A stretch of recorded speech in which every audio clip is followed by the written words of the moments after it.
One of the most challenging things we have when we coach and we develop our talent is there are two different streets we can go down. And sometimes we go down one street. And really, the ideal coaching scenario is to go down both streets at the same time.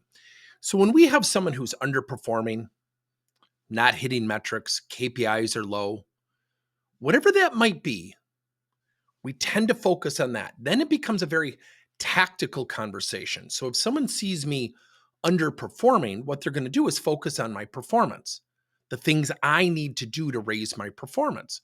Now, the other side of the road, where we have to coach the individual to get on the other side of the road, is maybe I don't want to improve.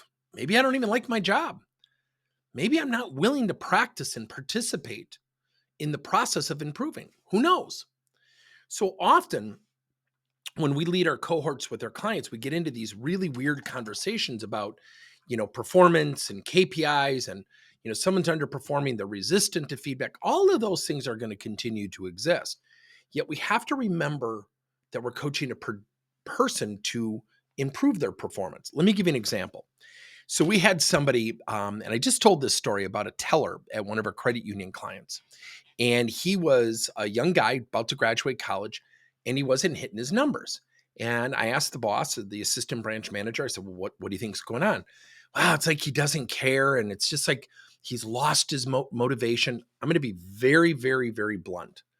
We have got to get away from assuming, labeling, and judging because it's easy to do. We don't have a lot of time. He doesn't care. He cares.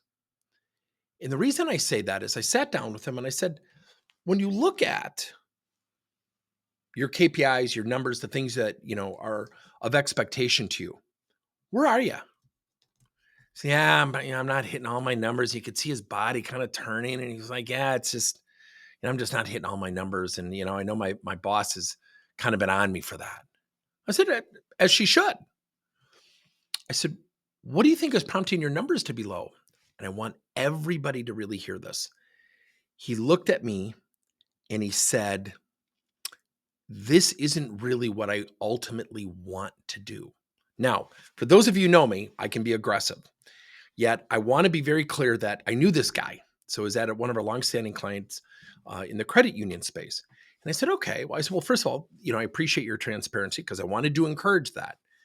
And I said, do you get a full paycheck? He said, what are you talking about? I said, do you get full pay every single month? Do they just arbitrarily lower your number?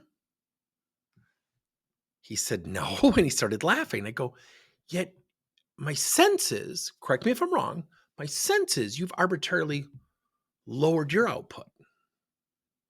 But I think you'd be probably pretty upset if they lowered their output, meaning pay. He said, well, yeah, I kind of get what you're getting at. I said, oh no, I think you totally get where I'm getting at. I said, so let's put that on the shelf. And I literally do this. Let's put that on the shelf. What do you want to do? He said, I want to go into financial planning. Now, I want to be very clear. That's not always the case where someone immediately knows. In this case, he did. It's okay. You want to go into financial planning. I know your credit union very well. You have a wealth management department. He said, yeah. I said, so, and I want everyone to hear this. This is what I call a 60-second coaching challenge. I love this. I just love this. I've done it like 4 times in the last month. And one of the things that happened was I looked at him and I said, I want you to think about hitting your metrics and kicking butt and going above and beyond the call of duty. And your boss is going to go, holy cow, what's gotten into John? And I want you to think about you starting that tomorrow. And in 90 days, you're hitting your metrics.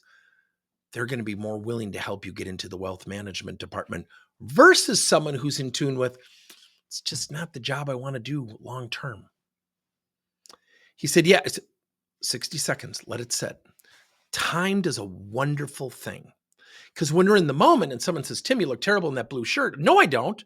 We get defensive in the moment. We push back. We're resistant. So I want you to think about having a 60-second challenge. At the end of 60 seconds, I said, now, honestly, transparently, what's going through your mind? He said, yeah, that would help me. And I said, what's your willingness to get what you want? Notice I didn't even address the performance. About 3 weeks later, the assistant branch manager calls me and goes, He's like a different person. I'm like, no, he's not. He got back in touch with his emotional attachment with his current job. But if yet we harped on numbers and we harped on performance and we harped on his lack of performance, he's going to feel a harp. He's going to feel a harpening in a harpoon going in his back. And those are the words I'm looking for. And the fact of the matter is, what's going to happen in that moment?